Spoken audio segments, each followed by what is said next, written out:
Welcome back to Norfolk Perspectives. Okay, Lisa Fournier, founder and learning innovator for Norfolk Fair Trade. That's an interesting title. I walked past you on City Hall Avenue in Monticello, and I thought you had a store. It looks like one, doesn't it? It does. I know. From the outside, it definitely looks like a retail space. Well, from the inside, and when I've given you my credit card and you sold me stuff and I walked out with it, it was a store. It seemed just like that. Yeah, it did. In actuality, it's actually a learning lab, or that's what we prefer to call it. It's kind of like a school. And so we have a retail component to it in order to help people learn sales, how to close on sales, high customer service skills, and they get a lot of hands-on training, especially if they want to start a business. Okay, but it also put me in good graces with my wife because what I bought from you, she liked. Right. And it was something that was not just a normal retail thing because you got that connection. That is right. It is. It's actually, we carry a lot of fair trade, local, and eco-friendly products.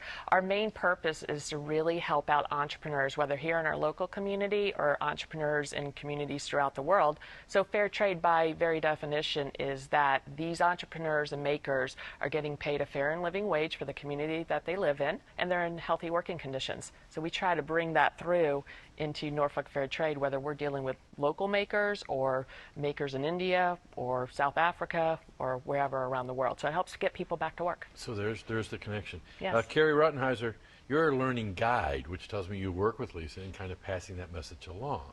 Correct. So let me ask you, we throw around that word entrepreneur and now maker.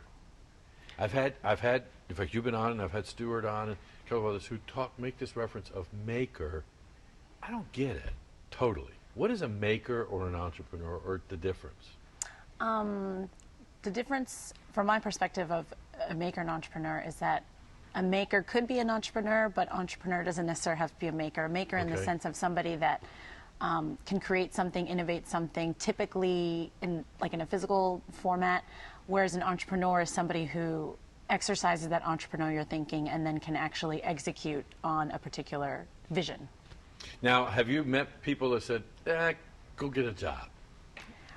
Yes. I mean, you know, everybody has an idea. Sure. Right. But how do you translate that idea into something? Well, that's a good question. And I myself am still trying to learn how that all comes about, and I think that's why I'm grateful to be working with Lisa, because not only am I a guide there, I'm actually one of the graduates from the apprenticeship program that we had at Norfolk Fair Trade. So it's kind of neat for me to get both perspectives. So did you walk in thinking you were buying something for a friend? Well, no, I just I had an idea of what I wanted. That I wanted to do something different than what I currently was, and then through a friend of a friend, I met Lisa, and then after that, the rest is history, and here we are talking. And Lisa, that's kind of what we're really talking about here, is kind of being aware of your environs and who you're meeting with, and then looking for that opportunity within that connection, right? Right. Well, have I had a conversation with you before? I'm thinking you're right on it, Bob. Yes, really. When we look at folks that come into our door, we do try to see them and, even help them develop their potential for them, whether it's through one of our classes or workshops or learning nuggets, as we like to call it, or through our apprenticeship program. Where are these folks that are coming in? Do they need to develop to start their own business, or do they really need to start developing their creativity in order to maybe think out of the box a little bit, even in their current job? Yeah, because I think we've got people, like we were talking about United Way earlier, and how the world really has changed. I mean, we've gone from that corporate model to now there are some people who were part of that corporate model who are no longer, and they're saying, now what? Oh, that is so true. I've had people come in there and they say, I just want to get out of this. I had somebody come in that was a financial analyst, and she said, I know I want to start a business. I just don't know what I want to do. So we actually have this learning nugget that she went through in order to figure out some ideas that she could look at, and opportunities as well, to find her own. And she said when she walked out, she said, I didn't think I was that creative. It was great.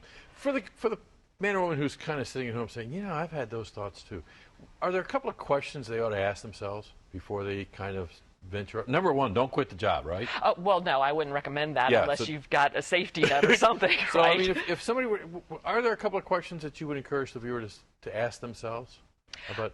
Yeah, actually, I would. A lot of times you hear entrepreneurs start businesses, but it's not always about the money.